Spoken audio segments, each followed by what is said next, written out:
안녕하십니까. 어제는 좀 더 나왔다더니 오늘은 3명밖에 안 나오시네.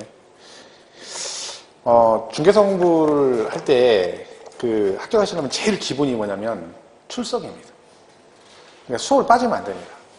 그게 가장 기본이죠, 수업을. 그죠? 그러니까 1년 내내, 근데 1년 내내 수업 한 번도 안 빠지고 가기가 쉽지 않습니다. 근데 그렇기 때문에 1년 내내 개근하신 분들은 합격을 합니다. 왜냐면 이 공부는 아시겠지만 머리가 좋고 나이가 젊고 이것 때문에 합격하고 그런 건 아니거든요. 그러니까 우리가 속된 말로 그런 말 합니다. 공인중개사 하시면 엉덩이로 시험을 보는 거다. 그러니까 누가 오랫동안 앉아서 최대한 많이 반복하느냐, 여기에 따라 당락이 결정이 됩니다. 그러니까 이 공부는 왕도가 없어요. 많이 보는 사람이 합격하는 거죠. 그러니까 실수를 덜 하는 거죠. 그러면 많이 반복하는 수밖에 없습니다. 그래야 합격하는 거니까. 어쨌든 종개사 공부를 시작하셨으니까 절대적으로 수업은 빠지면 안 됩니다. 어떤 과목이 됐든. 주구장 하나 막 들어야 되는 거죠. 그래야 합격할 수 있습니다. 자, 일단 그러면 어제, 그제 계속 1차, 중개사법 하시고 학교는 민법까지 하셨죠. 그러니까 이제 남은 게 2차 과목 공법하고 공시법 남았고 이제 오늘 하는 게 세법인데 시험에 가는 얘기는 다 들으셨을 겁니다. 그래서 그렇게 됐고 제가 2차 과목이기 때문에 그 2차 과목만 간단하게 얘기를 하고 수업을 시작하겠습니다. 일단 2차는 4과목이 있는 거 아시죠? 4과목. 그래서 하나가 뭐고 공법이고 그다음에 월요일날 배우신 거 있죠? 중개사법. 그죠? 이렇게 돼 있습니다. 그리고 공시법이 있고 이건 토요일날 배웁니다. 토요일날 하고 그다음에 세법. 오늘 하게 된 세법이죠. 공법은 이제 내일 하게 됐죠. 자, 문제는 40문제씩 나옵니다. 그죠? 근데 이 특징이 뭐냐면 얘가 40문제 나오고 얘가 40문제 나오고 공시세법은 포함해서 두 개 합해서 40문제가 나옵니다. 이렇게 나오죠. 문제가.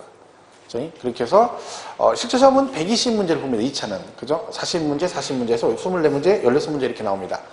그러면 다 아시는 얘기, 얘 합격하려면 몇 점 맞아야 합격합니까? 중개사 시험 합격하려면 몇 점 맞아야 돼요? 60점이죠. 60점.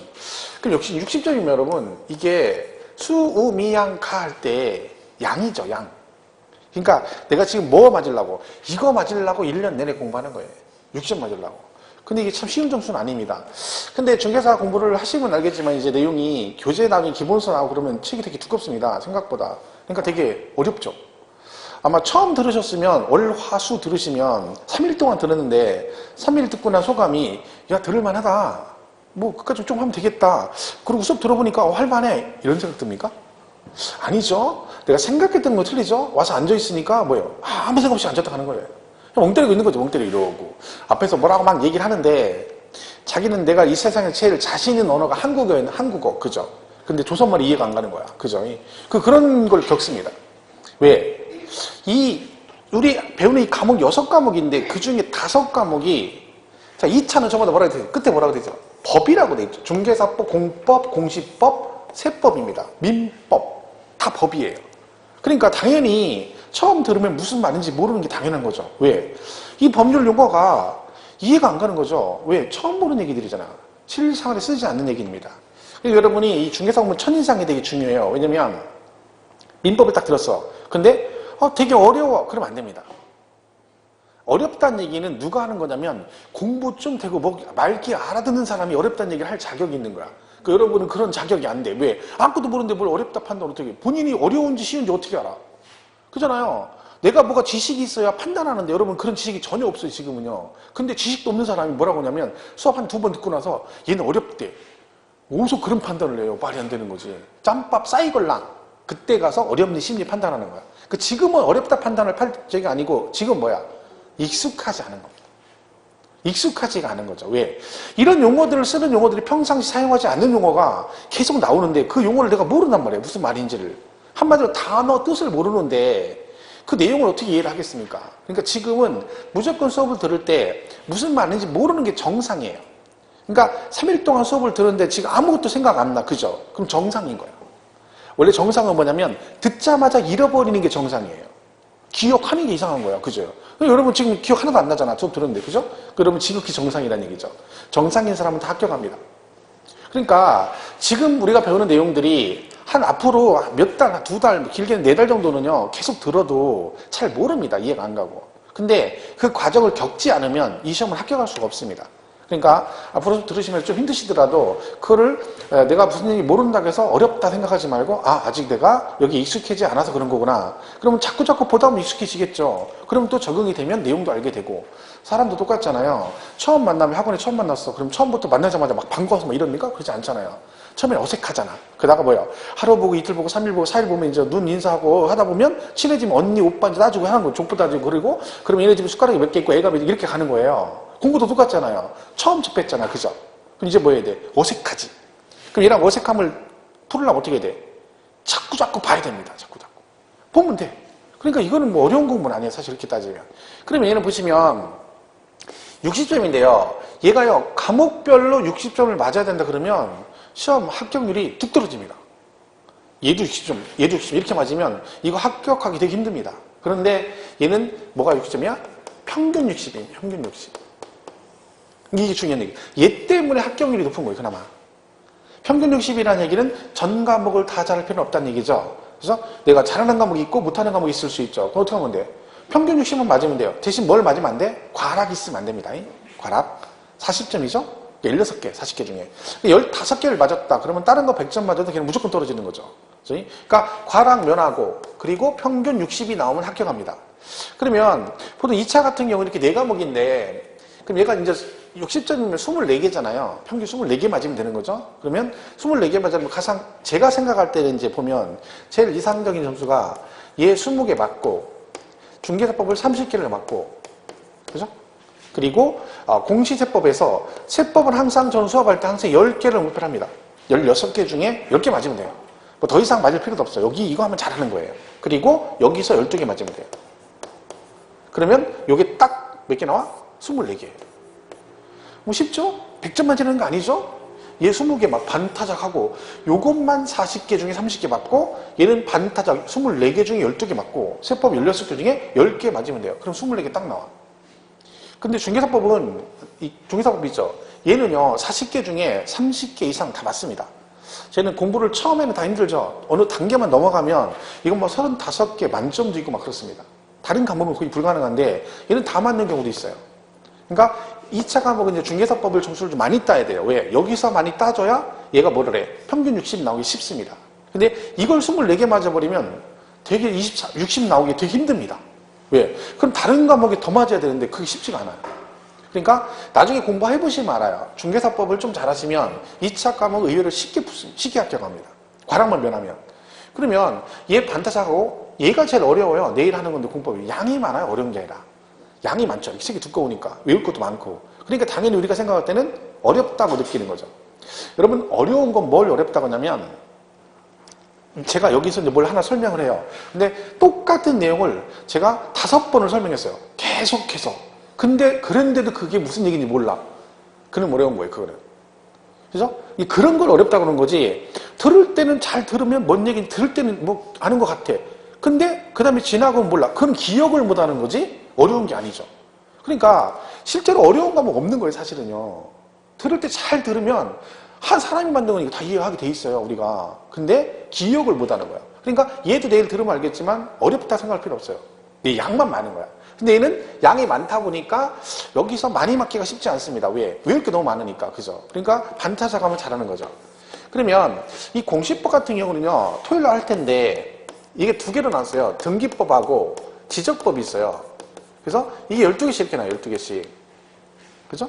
그러면 제가 볼 때 공부를 어떻게 해야 되냐면 이 공시세법을 합해서 24개 맞으면 되잖아요. 22개 맞은다 치면 세법 10개 맞고요. 여기 12개 맞으면 되죠. 그러면 이 지적 있죠. 지적법. 요게 되게 쉬워요. 이걸 암기만 하면 돼. 그러니까 이거는 공부하면 12개 다 맞는 경우 되게 많아요. 그러면 등기가 좀 어려워요. 올해도 얘가 제일 어렵게 나왔어요. 등기법은. 공부해보시면 저도 등기법 어렵더라고요. 저도 옛날에 중개사 공부를 했었는데 이게 제일 어렵더라고요. 점수가. 그러면 이 어려운 거에 몰입할 필요 없습니다. 이거 쉬운 거 맞히고 여기 10개 맞히면 되는 거예요. 근데 공부는요. 요령이에요. 요령. 그죠?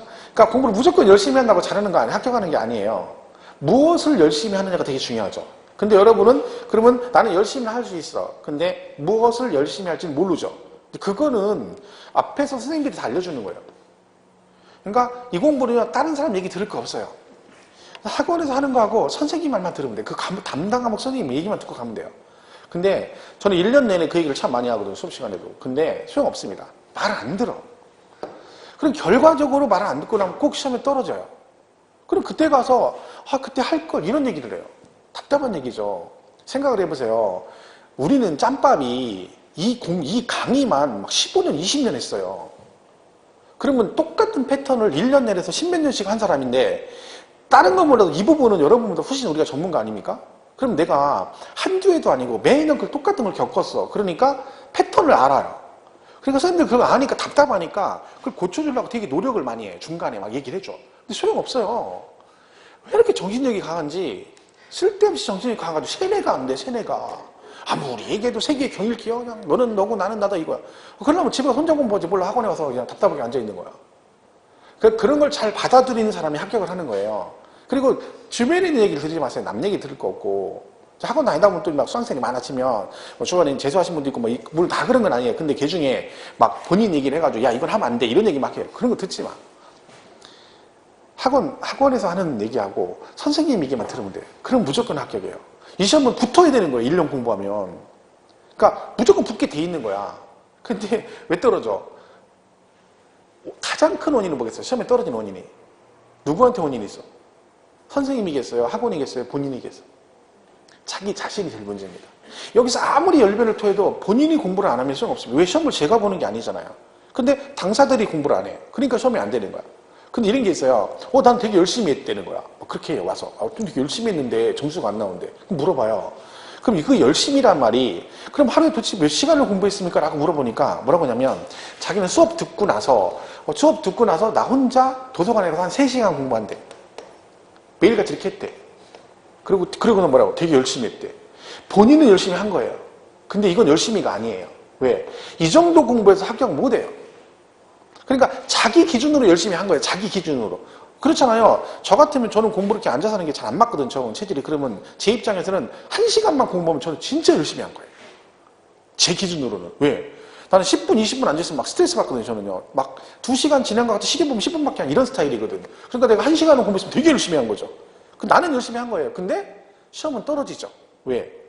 내가 혼자 열심히 한다고 합격하는 게 아니에요. 이 공부는 더 열심히 해줘야 되는 거야. 예를 들면 6시간을 공부해줘 합격해. 근데 혼자 3시간 하고 되게 열심히 했대. 본인은 열심히 했는데 시험은 떨어지죠. 왜? 몇 시간 해줘야 되는 거야? 6시간. 이게 중요한 거예요. 그러니까 본인 기준 열심히 한다고 되는 건 아닌 거죠. 그러니까 지금은 그러지 마세요. 지금은 11월, 12월은 그냥 적응 훈련한다 생각하고 그냥 지금처럼 수업을 들으시면 돼. 이거 되게 힘들죠. 앉아있는 거. 그죠? 집에서 맨날 책상에 이게 보통 일이 아닙니다. 저는 여기서 3시간 앉아있는 것보다 서서 3시간 하는 게 훨씬 편해요. 이게 되게 힘든 일이에요. 거기다가 지금이니까 초장이니까 이렇지 좀 지나면 막 3시간, 4시간 막 길어집니다. 막 오후에 막 하고 막 하루에 그럼 막 시간씩 앉아있어야 돼요. 보통 일은 아닌 거죠. 그러니까 그것도 지금 적용을 해야 되는 거예요, 여러분이. 그러니까 11월, 12월은 편안하게 가시면 돼요. 대신 적응 훈련한다 생각하시면 돼요. 서로 적용을 해야 되잖아. 그죠? 각 과목별로 선생님들도 적용을 해야 되고, 그죠? 그 다음에 이 책에도 적용을 해야 되고, 앉아있는 거 적용해야 되고, 분위기도 적용해야 되고, 여러 가지가 있습니다. 그죠? 자, 그러니까 일단 결론은 이렇게 해서 나중에 이 얘기를 또 제가 중간에 해줄 거예요. 그러니까 세법은 일단 16수 중에 10개를 맞으면 된다. 더 이상 맞으려고 하지 말고 목표가 있습니다. 그죠? 이거 10개 맞으면 나머지는 합격할 수 있습니다. 왜 그러냐면 이 공부를 안 해요. 세법은. 왜? 문항 속에 16개 나온다 공부를 안 하는 거예요. 근데 여러분 그걸 하셔야 돼. 얘네하고 합해서 평균 점수로 나가기 때문에 이 세법이 다른 과목에 비해서 쉬워요. 다른 과목보다는 쉬워요. 그러니까 똑같은 시간을 투자했을 때 얘가 문제를 더 맞을 수 있어요. 그럼 얘네 12개, 13개, 14개를 맞을 수 있거든요. 그러면 어려운 공법을 한두 개 덜 맞아도 되는 거거든요. 근데 얘를 안 해요. 그러면 이것만 죽으라고 하는 거야. 막 그런 거만. 얘는 언제 하냐면 8월 달쯤 해요. 시험은 10월 달에 보는데 공부 안 하다가 그럼 몰빵하는 거지. 이때 가서 되나? 안 되지. 몰빵하면 안 돼요. 왜? 그때 가면 양이 있기 때문에 안 되는 거야 공부가. 와가지고 막 세법 어렵다는 둥 말도 안 되는 얘기가 오는 거예요. 이제 항상 물어보는 얘기가 있어요. 도대체 세법을 얼마나 열심히 했길래 얼마나 열심히 하셨는데 저한테 와서 세법 어렵다고 얘기하냐면 한 말도 안 하고 가요. 본인들 양심이 있는 거지. 왜? 안 하거든 공부를. 저는 욕을 안 먹어요. 시험 끝나고. 왜? 부인들이 하도 공부를 안 했기 때문에 세법 점수가 안 나와도 선생님 왜 그랬어요? 그런 얘기를 안 해. 그죠? 근데 얘는 조금만 하시면 신경 쓰시면 12개, 13개도 맞을 수 있습니다. 그죠? 근데 그건 일단 차후 문제고 어쨌든 이런 식으로 뭐 간다. 이렇게 보시면 되고요. 뭐 이런 얘기는 뭐 선생님마다 또 계속 하니까 하도 들었으니 지겨울 거예요. 그죠? 네, 그래서 치고. 자, 교재는 지금 요약집을 주셨는데, 사실 여러분 이 요약집이 공부가 된 사람들이 봐도 내용을 잘 모르는 거예요. 근데 제가 볼 때는 뭐 지금 입장에서는 뭐 어차피 똑같아요. 이거 주나 기본서 주나 뭐 입문서 주나 여러분 입장이 똑같아요. 왜? 뭘 주든 무슨 얘기인지 모르는 건 똑같아요. 뭐 책에 뭐 설명이 잘 돼 있다고 해서 뭐 여러분이 읽으면 막, 이게 이해가 되고 그런 거 아니거든요. 그리고 제 수업은 들을 때, 교재 같은 거 크게 신경 쓰지 마세요. 그리고 필기 같은 거 하지 마시고, 필기하지 말고, 책에 줄 치지 말고, 맨날 줄만 쳐. 막 줄도 막 또 그 성격이 깔끔해가지고 줄도 그냥 우리 같으면 쭉쭉 치는데, 막 줄도 막 볼펜, 잣대대고 막 반듯하게 막 친다. 그래가지고 막 거기다 집중하는 거 막 줄 이렇게, 삐졌네. 막 이러면 거기 신경 쓰고 있어. 아니, 생각해보세요, 여러분. 제가 여기서 뭔 설명을 해요. 그럼 그거를 눈 빠지게 들어도, 그것만 집중해서 들어도 무슨 얘기인지 모르거든요, 처음에는. 그런데, 하물며 그런 상황에서 뭣도 해? 설명도 듣고, 필기도 하고, 심지어 줄도 쳐. 한꺼번에 세 개를 하는 거죠. 그런 걸 왜 하냐고. 그러니까 공부를 못 하는 게요. 하나만 해, 하나. 하나도 힘들어. 그럼 제일 중요한 게 뭐예요? 설명 듣는 거예요. 그 설명을 열심히 들으면 기억이 나게 돼 있어요, 사람이. 그리고 잃어버리는 거야. 그죠? 그럼 되는 거야. 그러니까 듣고 잃어버리고 그래요. 그래서 제가 이제 이 공부 시작할 때 맨 처음에 하는 얘기가 있어요. 마지막에 꼭 하는 얘기가, 여러분 콩나물 길러보셨나요? 기르는 거 보셨죠? 콩나물 기를 때 어떻게 합니까? 이 콩나물 콩나물 넣고 여기다가 이렇게 항아리 넣고 여기다가 항아리 넣고 여기다 뭘 줘? 물을 주죠. 그럼 어떻게 돼요? 물이 다 빠져나갑니다. 그런데 계속해서 물을 주죠. 그럼 나중에 콩은 어떻게 돼요? 자라죠. 물은 빠져나갔는데 콩은 자랍니다. 어느 순간 지나면. 이거 똑같은 거야. 그러니까 여러분이 지금 어느 상태야? 콩나물 콩 상태인 거야. 콩나물 콩인 거죠. 그럼 지금 수업을 듣고 제가 강의하는 것들은 뭘 하는 거야? 물을 주는 거죠. 근데 여러분은 아무리 물을 줘도 지금 뭐예요? 쭉쭉 빠져나가잖아. 물에 남는 거 없고. 그죠? 그래도 들어야 됩니다. 계속 하다 보면 이 콩나물이 싹이 나듯이 여러분도 어느 순간에 할 때가 있어요. 그럼 그때부터 콩나물 아시죠? 한번 싹 나서 자라기 시작하면 겁도 안 납니다. 쭉쭉쭉쭉 막 자라잖아. 그죠? 막 계속 먹어도 또 자라고 그러죠. 근데 여기까지 가기까지가 힘든 거야. 여러분도 똑같아요. 공부를 2달 들었어. 근데 뭐라고 하냐면 난 아니래. 2달 들어봤더니 나하고 이거 안 맞는데. 그런 사람들은요, 뭘 해도 안 돼요. 그 사람들은 어차피 안 되는 사람들이에요. 그렇게 생각하는 사람 1년 가도 떨어져요. 당연히. 왜? 이거는 그렇게 해서 할 공부가 아니에요. 2달 듣고 뭘 판단할 게 아니라는 거죠. 그렇게 쉬우면 2달 듣고 이게 감이 딱 올 정도면 중개사 공부를 시험 보면 합격률이 막 80%, 90% 나와야죠. 그잖아요. 근데 아니거든요. 그러니까 이거는 가봐야 하는 거야, 더. 그러니까 언제까지 기다려야 돼? 이 싹이 나는 느낌이 들 때까지는 인내력을 가져야 됩니다. 그래야 이 공부가 되는 거지. 그걸 못 견디는 사람은 어차피 이 시험은 공부를 100날 해봐도 1년, 몇 년, 10년 해도 안 됩니다. 그죠? 그러니까 그것만 좀 조심하시고, 일단 잘 모르고 하더라도 계속해서 반복해서 들어라. 나는 콩나물 콩이다 생각하고, 아직 실력이 안 되거나, 싹이 아직 안 났구나. 이렇게 생각하시면 돼요. 그럼 낙이 나겠죠, 언젠간. 근데 계속 안 나는데도 뭐라 그래? 막 내년 7월, 8월 갔는데 싹이 안 나. 근데도 언젠간 나겠지. 그러면 안 됩니다. 적당할 때 놔줘야지. 그죠? 싹이 많이 나려면 어떻게 해야 돼? 빨리 나려면. 내가 물을 주는 것도 있지만 본인 스스로도 물을 막 먹어야 돼요. 그죠? 본인이 공부 좀 해줘야지. 그러면 됩니다. 자, 그럼 우리가 이제 배우는 세법, 이 과목은 제목이 이거죠. 부동산 세법. 뭐 교재는 그냥 폼으로 갖고 계시면 돼요. 굳이 볼 필요 없어요. 그냥 제가 필요하면 그냥 읽을 거고, 아니면 그냥 설명만 쭉쭉 할 거니까 그냥 들으시면 돼요. 자, 일단 부동산 세법 그랬죠?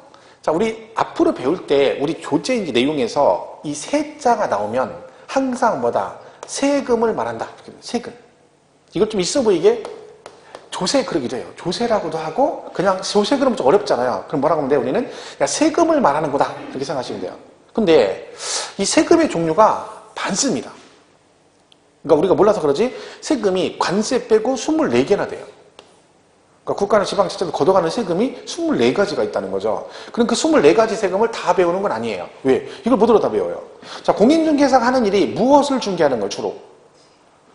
부동산이지, 부동산. 그죠? 그러니까 이 24개 중에 부동산과 관련된 세금에 관한 법을 배우는 게 뭐다? 부동산 세법입니다. 그래서 우리는 부동산 관련된 조세만 배우게 되는 거죠. 자, 그러면 1년 동안 배우는데 그럼 뭘 배우느냐? 이런 거죠. 자, 이걸 문장으로 표현하면 이렇게 표현합니다. 토지가 대표적인 부동산이죠. 자, 토지를 사서 이렇게 가요. 가지고 있다가 팔았다. 이렇게 돼요. 자, 이게 이제 우리가 앞으로 1년 동안 배워야 될 부동산 세법의 내용입니다. 자, 토지. 그럼 얘가 뭐라고요? 부동산이죠. 그죠? 부동산. 이 부동산을 뭐 했다고요? 샀대요. 자, 이거 사는 걸 갖다가 우리가 좀 있어 보이게 뭐라고 하냐면 취득이라고 해요. 취득. 취득. 이렇게 써요. 그리고 가지고 있다. 여러분 샀으니까 이제 내 거니까 가지고 있을 거 아니에요. 가지고 있는 걸 우리가 있어 보이게 뭐라고 한다? 보유한다고 해요. 보유. 그리고 파는 걸 뭐라 그래? 양도 그래요. 양도. 그죠? 그럼 내가 일단 샀으니까 내 거잖아요. 그죠? 내 거니까 가지고 있다가 또 뭐 할 수 있어? 팔 수도 있죠. 그러면 내가 부동산을 뭐 하거나 취득을 하거나 아니면 뭐 보유를 하거나 아니면 양도했을 때 그때마다 뭘 낸다? 세금을 냅니다. 이때 내는 세금을 배우는 게 우리 부동산 세법의 내용입니다. 자, 그러면 부동산을 취득했대요. 아는 거 대답해 보세요. 자, 취득하면 세금을 뭐 내나요? 땅 같은 거 아파트 사면 뭐 내요? 세금. 취득했잖아. 그럼 뭐요? 취득세를 냅니다. 취득세. 이름이 취득세예요. 그럼 취득세가 뭐냐? 써 있잖아요. 부동산을 뭐 했을 때? 취득을 했을 때 내는 세금. 이걸 뭐라고 한다? 취득세 그럽니다. 이거 취득세를 배우는 거죠. 그리고 이제 등록세라는 게 있습니다. 등록세. 원래 이름은 등록면허세입니다. 등록면허세. 그러니까 저당권 설정이나 전세권 설정 등기 같은 거 할 때 내는 세금이죠. 이거 나중에 또 배우게 되는데, 그죠? 등록세가 있고. 자, 그러면 그걸 가지고 있으면, 아파트 같은 거 갖고 계시면 세금 또 내죠. 뭐 나와? 7월달에, 9월달에 세금 나오죠. 뭐예요? 재산세가 나오죠. 재산세. 그죠? 재산세. 앞으로도 들어보시면 알겠지만 6과목 중에서 그나마 수업 들으면 좀 알아듣고 가끔가다 자기도 모르게 대답도 하고 맞추는 과목이 얘밖에 없어. 다른 과목은 대답을 할 수가 없어. 왜? 뭔 얘기인지를 모르는 거든. 다른 과목은 선생님이 설명하다 돌아서면 전부 다 일제히 고개를 숙여. 왜? 눈 마주치면 혹시 질문할까 봐. 세법 봐봐. 눈을 막 지금 초롱초롱 뜨고 막 쳐다보고 있잖아요. 그죠? 왜? 얘는 들으면 별 얘기 없거든요. 그죠? 자, 그러면 이 재산이 좀 많아요. 가진 게 많아. 그럼 추가로 다음 달에 12월 달에 또 나오는 게 있습니다. 그걸 뭐라고 하냐면 들어보셨죠? 종합부동산세라는 게. 종합부동산세라는 게 있어요. 종부세 그러죠. 그러니까 이 종합부동산세는 아무나 내는 건 아니고 이 재산세 낸 사람 중에서 그 재산이 일정 금액이 넘어가면 좀 많으면 추가로 내는 게 뭐다? 종합부동산세입니다. 만약에 누군가 옆에서 나중에 사람이 많아지는데 쉬는 시간에 누가 지나가는 말로 12월 달에 뭐라 그래? 나 이번 달에 종부세 나와 죽겠네. 이런 얘기를 누가 지나가려고 했다. 그걸 내가 들었어. 그럼 어떻게 해야 돼? 바로 친하게 지내야 됩니다. 그 사람하고 친하게 지내야 돼. 종합부동산. 왜 이 종부세 내는 게 쉬운 건 아니죠. 재산이 많아야 내거든요. 그죠? 그러니까 종부세는 재산세 낸 사람이 또 내는 겁니다. 얘도 보유세를 같이. 그죠? 그럼 팔면 어떻게 돼요? 이거 아시죠? 양도세. 양도 소득세를 내게 됩니다. 우리 뭐 이건 많이 들어보는 얘기잖아요. 집 팔면 내는 거 양도세. 그죠? 그러니까 결론적으로 우리가 저 24개 조세 중에서 주로 배우는 건 이 5개입니다. 취득 관련 조세 2개에서 취득세와 등록세 배우고 그 다음에 보유했을 때 재산세와 종부세 배우고 그 다음에 양도소득세를 배웁니다. 시험에 16문제가 나오는데 주로 이제 문제는 어떻게 나오냐면 오늘 배우는 게 조세총론이라고 해가지고요. 여러분 모든 우리 5개는 법과목이라고 했죠. 근데 그 과목을 잘 하려면 법률 용어를 일단 알아야 됩니다. 용어를 정확하게 이해하면 나중에 뒤에 가서 되게 공부하기 편한 거예요. 근데 용어가 정확하게 이 머릿속에 딱 박혀있지 않으면 개념이 흔들리니까 나중에 문제가 조금만 변형이 되면 못 풀어요. 그러니까 지금 막 급하게 가면 이 공부는 1년 공부잖아요. 내년 10월 마지막 주 토요일 날 시험을 봐요. 내년 10월 마지막 주 토요일. 그럼 그때까지 긴 장기래 있으니까 초장에는 막 너무 뭘 많이 하려고 의욕을 갖지 말고 뭐만 잘 기억하면 돼. 그 관련 법의 용어를 내가 최대한 이해하자. 뒤에 내용은 몰라도 거기에 집중을 하시면 돼. 그것만 잘하시면 되는 거죠. 그러니까 얘도 뭐예요? 조세총론은 총론이니까 뭐야? 말 그대로 여기서 나오는 기본적인 용어들을 개념을 여기서 정리한 거죠. 그러면 여기서 문제가 보통 2문제가 항상 나와요. 그리고 취득세가 3문제 나오고 등록세가 1문제 나오고 재산세가 3문제가 나오고 얘는 1문제 나오고 얘가 한 6문제 이렇게 나옵니다. 보통 일반적으로. 자, 그러면 이렇게 해서 이제 16문제가 나오는데 자, 그럼 만약에 여러분이 공부를 한다 쳐봐요. 그러면 계획을 세워야 되잖아. 지금 말고 나중에. 그러면 아까 제가 목표가 10개라고 했죠. 그죠? 그럼 여러분이 10개를 맞으려면 일단 공부를 하는 순서가 있을 거 아니에요. 제일 먼저 뭐부터 해야 될까요? 10개 맞으려면 뭘 공부해야 되겠어? 왜 이래. 이런 사람이 있어요. 수업은 이렇게 해요. 총론부터 하고 그 다음에 취득세, 등록세, 재산세, 종부세, 양도세 이 순서로 가요. 교재도 그렇게 돼 있어요. 그렇다고 해서 수업을 그렇게 했다고 해서 공부도 여기부터 하고 여기 이렇게 할 필요는 없어요. 왜? 상관없어요. 뭘 먼저 하든 상관없는 거지. 나중에 공부 좀 되시면 공부할 때 뭘 먼저 해야 돼? 얘를 먼저 해야 되는 거예요, 얘를. 왜? 얘는 이유 없어요. 6문제 나오잖아요. 5문제, 최소 5문제 이상 나오니까 이걸 잘해야 되는 거야. 어떤 사람 이런 사람이 되게 열심히 했대. 그래서 얘를 열심히 한 거야, 얘 등록세. 그래서 맨날 뭐라고 하냐면, 야, 내가 등록세는 빠삭하다, 야. 아주 그냥 내가 그거는 통달했다. 그래서 나오는 족족 다 맞춘대. 다 맞췄는데 몇 개야? 1개. 다 맞춰봤자 1개예요. 근데, 나 시험 볼 때마다 반타작 5대, 양도세. 반타작인데 3문제. 답이 나와 있는 거예요. 그죠? 근데 10개를 맞으려면, 뭐를 공부하면 되는 거야, 기본으로. 양도세, 그리고 취득세하고 재산세를 하면 되는 거야. 그러면 이 세 파트에서만 아무리 안 나와도 무조건 10문제 이상은 나옵니다. 무조건 10문제 이상. 이유 불문하고. 아무리 안 나와도. 그러니까 올해 같은 경우도 얘가 3문제, 얘 3문제 나오고 얘 6문제 나왔어요. 세 군데에서만. 그럼 16문제 중에 몇 문제야? 12문제가 나왔다니까, 12문제. 그럼 내가 10문제 맞추려면 요 세 파트만 잘하면 되는 거예요. 예를 들면. 그러면 얘네가 우선인 거죠. 얘네들이 머리 정리가 되고 나서 나중에 이것들 하는 거지. 얘네는 알지도 못하면서 얘하고 얘만 죽으라고 하는데 한 문제짜리만. 그러면 소용없는 거죠. 그러니까 수업은 다 하죠. 그죠? 근데 여러분이 어느 정도 이제 공부가 이제 무슨 얘기인지 책만 봐도 내가 말귀는 알아들 정도 되면 공부를 스스로 할 때 되면 그때는 잘 생각하셔야 되는 거야. 무조건 얘 이렇게 가는 게 아니라 이걸 선별해가지고 가야 됩니다. 그런 사람이 공부를 잘하는 거야. 우리는 학문을 하는 게 아니라 자격증 시험을 공부하는 겁니다. 자격증. 자격증은요, 무조건 평균 60 맞아서 자격증 따면 끝이지. 그죠? 근데 막 너무 학문하듯이 막 공부를 막 파고드는 사람이 있어요. 너무 깊이 가면 안 돼요. 가끔 있어요. 막 질문할 때 보면, 야, 어떻게 이거를 이렇게까지 생각하고 질문할까 할 정도로 한 분이 있어요. 근데 그건 이 시험에 이 공부에 안 맞아요. 그러면 몇 년 공부해야 돼? 왜 양이 막 엄청 많은데? 그리고 학문을 할 필요가 뭐 있어요? 자격증 따면 답만 맞추면 되는 거지. 그죠? 그러니까 공부 제일 잘하는 사람이 누구야? 찍어서 맞추는 사람이에요. 공부를 안 찍었는데 맞았어. 그 사람이 제일 잘하는 거야. 왜? 답만 맞으면 돼요. 어떤 사람은 문제를 풀었는데 다음 중 옳은 걸 고르시오. 근데 문제를 잘못 읽어서 틀린 걸 골랐는데 답이 맞아. 문제를 잘못 읽었는데 잘못 풀었어. 근데 답이 맞았어. 이런 사람이 공부 잘하는 거야. 결론은 뭐야? 답 이유 불문이에요. 답을 맞추는 사람이 잘하는 거지. 막 이론은 빠삭한데 시험 볼 때 맨날 문제 풀면 문제는 맨날 실수에 틀려. 그럼 무슨 의미가 있어요? 이론은 좀 약해. 근데 쟤는 문제를 되게 잘 풀어. 요령이 있어가지고. 그런 사람이 공부를 잘하는 거야. 그러니까 이 공부는 자격시험이니까 그런 요령을 가지고 공부하면 돼요. 그러면 된다니까. 그러니까 가장 기본이 공부할 땐 이런 식으로 가는 거예요. 과목별로 나중에 다 있겠죠. 그런 게. 많이 나온 파트가 있고 적게 나온 파트가 있다는 거지. 그러면 비중을 줄 때 똑같이 공부를 하면 안 되고 가중치를 둬야 되는 거죠. 그죠? 그러니까 같은 공부도 얘하고 똑같이 1시간씩 하면 안 되는 거지. 그죠? 왜 세 문제 얘도 1시간 얘도 1시간 이렇게 하면 안 되는 거죠.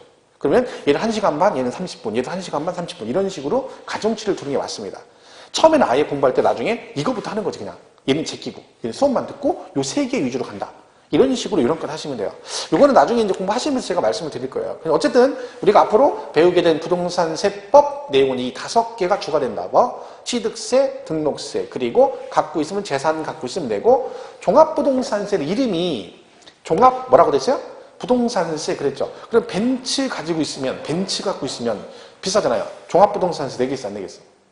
벤츠. 여기 이름이 뭐라고 돼 있어? 종합 뭐라고요? 부동산세라고 돼 있잖아. 그럼 뭐만 내는 거예요?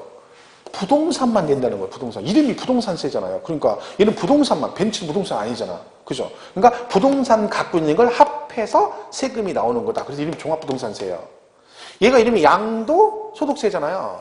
그럼 양도했다는 건 집을 팔았다는 얘기죠. 여러분 집 팔면 무조건 세금 내는 건 아니에요. 양도세를. 얘는 양도세가 아니라 양도 뭐라고요? 소득세래. 무슨 얘기야? 내가 팔아가지고 나한테도 소득이 있어야지 세금을 낸다는 얘기죠. 그럼 예를 들면 아파트를 내가 10억에 팔았어요. 그럼 10억에 팔면 세금을 내느냐? 낼 수도 있고 안 낼 수도 있는 거예요. 왜? 살 때 11억에 샀어요. 그래서 지금 얼마에 팔았어? 10억에 팔았어요. 양도한 거 맞죠? 하지만 뭐가 없어?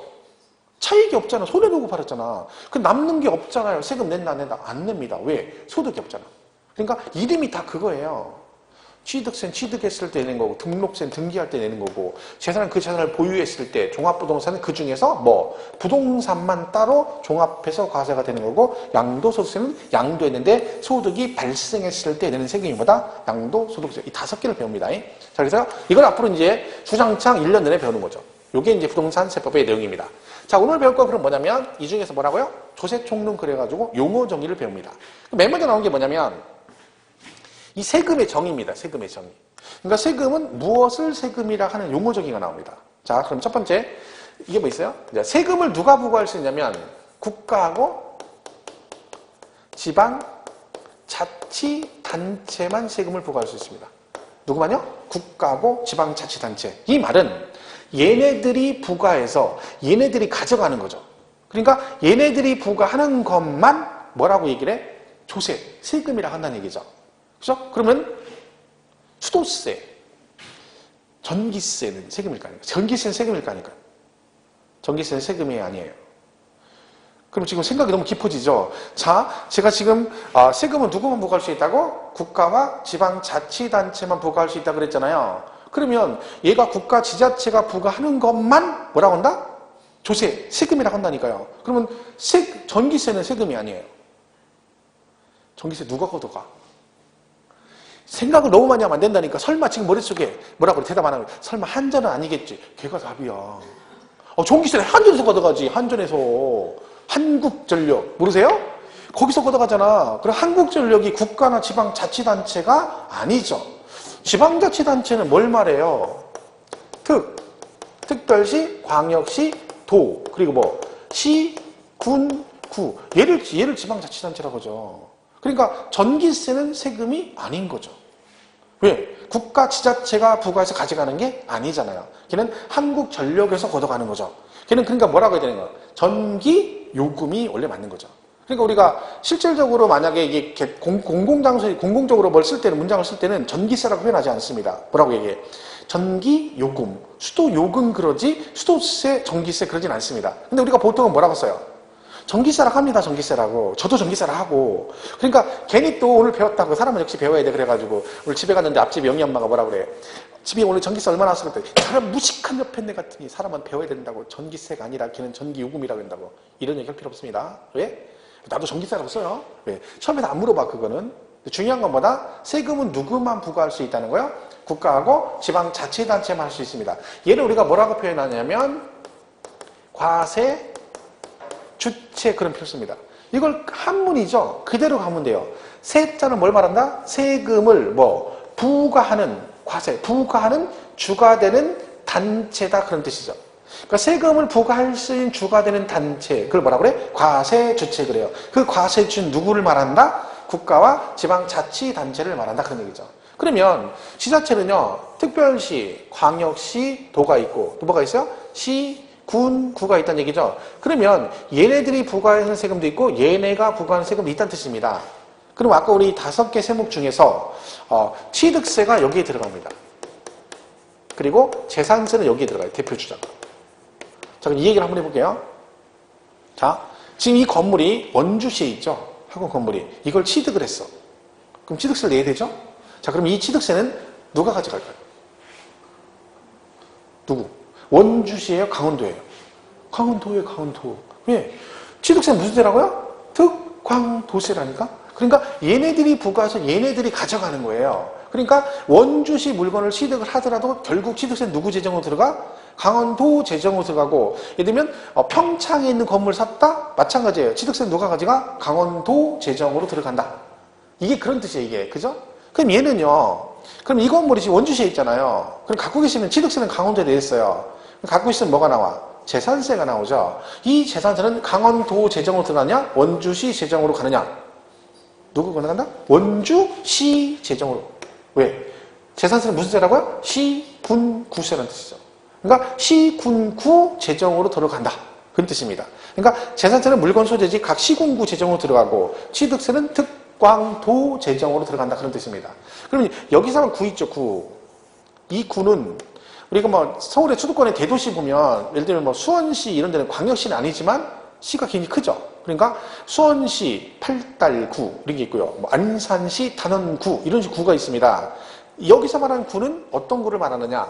그 수원시 팔달구, 안산시 단원구 이걸 말하는 게 아니라 자치구를 말합니다. 자치구. 자치구가 뭐예요? 선거로 뽑는 구를 말합니다. 그럼 여기는 뭐 어디 있는 구를, 어디 밑에 있는 구를 말해? 여기. 특별시, 광역시 밑에 있는 구를 말합니다. 그러니까 우리 세법에서 시, 군, 구할 때 구가 나오면 항상 뭘 말한다? 특별시와 광역시 밑에 있는 구를 말한다. 이렇게 이해하시면 되는 거야. 그러니까 얘들 레벨이 같은 거죠. 특광도는 특별시, 광역시, 도지사가 레벨이 짬밥이 같다는 얘기고 시장, 군수, 구청장이 짬밥이 같다 그런 뜻입니다. 그러니까 원주시장과 예를 들면 예를 들면 부여군수와 그 다음에 대전 서구청장은 짬밥이 같다. 그죠? 그리고 서울특별시장, 대전광역시장, 강원도지사는 레벨이 같다. 이렇게 보시면 돼요. 그죠? 그래서 세금은 이런 식으로 지방세는 구성이 되어 있습니다. 그죠? 그리고 이제 국가가 부과하는 세금이 따로 있겠죠. 그래서 이렇게 해서 이걸 우리가 뭐라고 한다? 과세, 주체. 누굴 말한다? 국가와 지방자치단체를 말한다. 그럼 얘는 세금이 걷어가잖아요. 근데 문제는 왜 세금을 걷느냐 그런 얘기죠. 간단합니다. 시험에 안 나오는데 살림살이 하려고 걷어가는 거죠. 국가도 운영을 해야 돼요. 그럼 돈이 들어가. 그죠? 전기요금 내야 되고 공무원 월급을 줘야 됩니다. 근데 뭘 걷어서? 세금을 걷어서 충당을 하게 되겠죠. 자, 그건 중요한 건 아니고. 자, 그럼 세금을 걷어가죠. 얘네들이. 누가 세금을 내? 세금 내는 사람 누구야? 국민, 우리가 냅니다. 그러면 얘네가 세금을 걷어가려면 우리한테 뭘 해야 돼? 당사자인 나한테 물어는 봐야 되잖아요. 그러니까 이 세금을 걷을 건데 이거 걷어도 되겠니? 라고 물어봐야 되는데 전 이제까지 살면서 한 번도 나한테 전화해가지고 이 세금 걷어도 되겠냐고 물어봐서 전화 온 적 한 번도 없습니다. 그 내가 이제 물어봐. 그럼 가서 야, 너 이 세금 걷는데 왜 나한테 안 물어봤어? 그럼 걔들이 뭐라고 얘기해요? 물어봤어. 그 얘기하죠.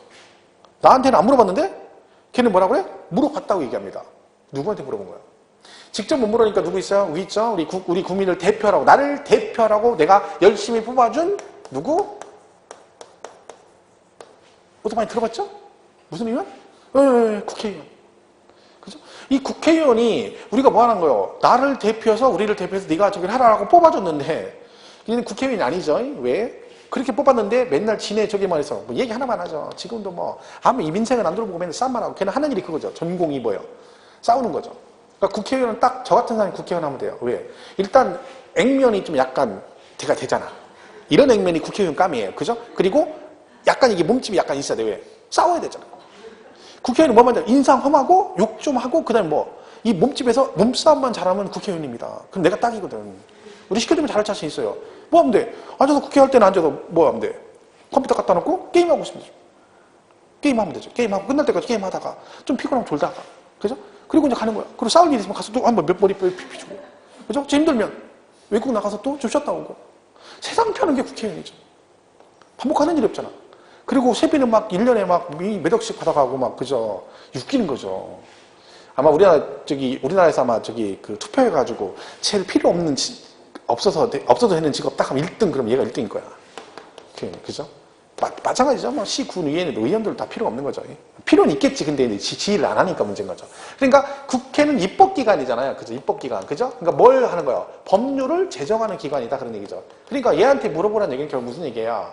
이 세금을 거두려면 네 맘대로 거두면 조세권이 남용이 돼서 우리한테 너무 세금 부담을 주기 때문에 뭘 정해라? 법률로 세금을 부과할 수 있는 조건을 정해주고 그 조건 충족이 되었을 때만 세금을 걷어라. 이런 식으로 구성이 되어 있습니다. 그리고 우리가 뭐라고 하냐면 과세 요건이라는 표현을 씁니다. 그러니까 법률로 뭘 정해줘? 세금을 부과할 수 있는 요건을 정해준다. 그걸 뭐라고 한다? 과세 요건 그럽니다. 이 과세 요건 4가지가 있는데 그 중에 하나가 이겁니다. 과세 대상. 자, 이게 뭐예요? 그럼 세금을 부과할 수 있는 대상. 그런 뜻입니다. 자, 아까 취득세는 물건을 취득했을 때 내는 거라겠죠? 그럼 만약에 여러분이 자전거를, MTB 산악자전거를 1000만 원 주고 샀어요. 자전거를. 오케이?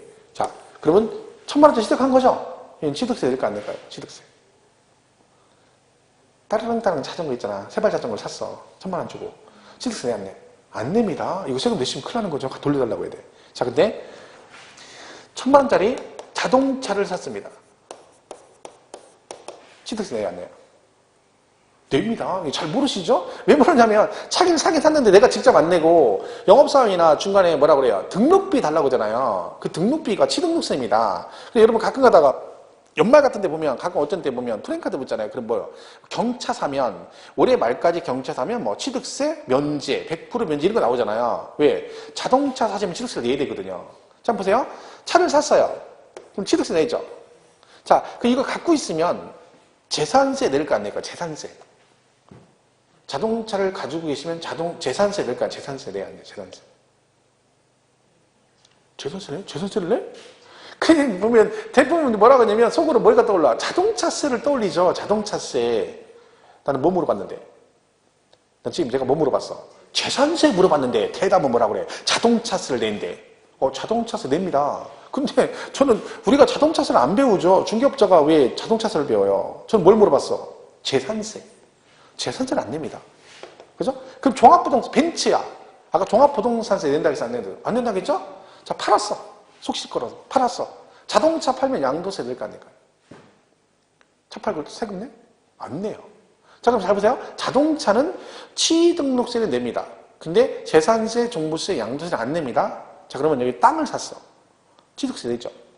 그 담보로 돈 빌리면 저당권 설정하면 등록세 내고, 그 다음에 갖고 있으면 재산세 내고, 이게 좀 많으면 종합부동산세 내고, 팔면 뭐 내요? 양도세를 냅니다. 자, 그럼 결론은 자동차는 취등록세만 내는데 땅은 취득세, 등록세, 재산세, 종부세, 양도세 다 내는 거예요. 그러면 왜 그러면 자동차는 재산세를 안 내느냐? 이것 때문에 그런 거예요. 자, 법으로 재산세를 법으로 만든다고 했잖아요. 국회에서. 그럼 뭘 만들어? 무엇을? 재산세를 부과하는 대상을 법으로 정해줘요. 그러니까 예를 들면 이거를 가지고 있을 때만 뭘 내라? 재산세를 내라. 그리고 이거를 샀을 때만 취득세를 내라. 그런 얘기죠. 그러니까 얘가 재산세를 안 내는 이유는 뭐예요? 재산세 과세 대상에 해당되지 않습니다. 즉 세금 부과 요건에 해당이 안 되기 때문에 세금을 안 내는 거야. 근데 부동산은 다 들어가죠. 그죠? 그러니까 첫 번째 여기에 해당이 되는 거야. 그러니까 아까 자전거를 취득했는데 왜 취득세를 안 내요? 취득세를 법으로 만들 때 취득세 부과 대상을 정해놓은 거죠. 이거를 샀을 때만 취득세를 내라. 근데 거기에 뭐는 없어? 자전거는 없는 거야. 그러니까 자전거는 세금을 내고 싶어도 취득세를 못 내요. 왜? 어디에 해당이 안 되니까? 과세 대상에 해당이 되지 않기 때문에. 그러니까 이걸 정해줘야 맞는 거죠. 그래야 내가 뭘 가지고 있을 때 세금 내고 팔았을 때 세금 내는지 정해주는 겁니다. 그 다음에 중요한 건 누가 내느냐. 그죠? 그걸 뭐라고 하냐면 납세 의무자 그럽니다. 그러니까 세금을 납부할 의무가 있는 사람. 이걸 정해줘야 만약에 세금을 안 내게 되면 얘한테 법적인 제재를 가하겠다 그런 얘기죠. 그죠? 그리고 이제 나머지 두 개가 이제 뭐가냐면 이런 게 있어요. 과세 표준이라는 게 있고 세율이라는 게 있다는 거죠. 자, 만약에 여러분이 1억 원짜리 땅을 샀어요. 매매로. 그럼 취득세를 어떻게 계산하면 1억짜리 땅을 사면 여기다가 취득세가 매매가 세율이 4%예요. 그럼 얼마 나와요? 400만 원 이렇게 나와요. 그러면 이 세금을 계산할 때 자, 이게 이제 뭐냐면 그러면 이 과표란 뜻은 뭐냐면요. 세금을 부과할 때 계산할 때 기준이 되는 금액. 그러니까 어떤 금액을 기준으로 해서 세금을 부과할 것이냐. 그러니까 세금 계산할 때 기준되는 금액을 뭐라고 한다? 과표, 과세, 표준 그래요. 그럼 여기다 뭘 곱해? 이 기준금액 전체를 과세할 것이냐 아니면 이거 일부만 과세할 것이냐 크기를 정해줍니다. 비율을 정해주는 거죠. 그걸 뭐라고 그래? 세율 그래요. 그러니까 얘가 뭐예요? 얘가 뭐가 되는 거예요? 과세, 표준이죠. 그리고 이게 뭐예요? 세율인 거예요. 세율. 그죠? 그러면 얘가 이제 산출세액 그러는 거죠. 그러니까 결국은 이걸 구하려면 기준금액이 뭐고 그 다음에 얼마만큼의 비율만큼 과세할 것인가 정해져야만이 뭘 계산할 수 있어? 세금을 계산할 수 있기 때문에 취득세부터 양도세까지 다 뭘 정해줘? 취득세 과표는 이거고 양도세 과표는 이거고 취득세율은 이거고 양도세 세율은 이걸로 간다. 그러니까 취득세는 매매는 세율이 4%고 양도하게 되면 뭐 1년 미만 보유하면 50% 내고 막 이런 식으로 정해주게 되는 거죠. 그러니까 이 네 가지를 우리가 뭐라고 한다? 과세 요건 그럽니다. 세금 부과 요건. 그러니까 이 요건 충족되었을 때만 세금을 내는 거죠. 그럼 앞으로 우리 1년 동안 계속 세법을 배우잖아요. 그럼 뭐 배워? 이거 배워. 그러니까 취득세 다음 주에 취득세 배워요. 그러면 취득세 과세 대상, 취득세 납세 의무자, 취득세 과표, 취득세율 이거 배우는 거예요. 양도세가 마찬가지예요. 대상, 납세 의무자, 과표, 세율. 이것만 주구장창 계속 배우는 겁니다. 내용이. 그러니까 구성도 그렇게 돼 있어요. 책 구성도. 이 네 가지를 기본으로. 그리고 나서 나중에 마지막에 뭐가 나와? 여기 끝에서 이색은 계산했으면 이걸 걷어야 되잖아요. 그러니까 어떤 식으로 징수할 것이냐. 여긴 추가되는 거죠. 그러니까 세법은 기본 틀이 다 이거예요. 뭐 별것도 없는 거죠. 크게. 그죠? 요 네 가지에다가 뭐 징수 어떻게 하느냐 이렇게 되는 거죠. 그래서 이 네 가지를 우리가 뭐라고 한다? 과세 요건, 세금 부과 요건이다. 이렇게 된 겁니다. 그러면 세금 부과 요건이 이렇게 정해지면 세금을 결정했죠. 그럼 걷어야 되잖아요. 세금을요. 그죠? 그럼 세금은 내야 되죠. 세금 뭘로 내? 제가 세금을 옛날에 물어봤어요. 자, 세금은 어디다 냅니까? 그랬더니, 그죠? 취득세를 내야 되잖아요. 취득세가 100만 원 나왔어. 그럼 취득세를 어디다 낼까요? 이렇게 물어봤어요. 세법에서 어디다 낼까요? 그랬더니, 뭐라고 하냐면, 은행에다 내신대. 물론 은행에다 내죠. 은행에다 내는 거 맞아요. 근데 제가 물어보는 거는 이 법에 나온 납세지를 정해준 걸 말하는 건데, 원래 제 정답은 원래는 이제 물건 소재지 지방자치단체 이게 정답인데, 그분은 이제 은행에 내는데, 그러니까 은행에 내는 거 맞긴 맞죠. 실제 내는 거. 근데 문제 물어보는 그게 아니죠. 자, 세금은 뭘로 내?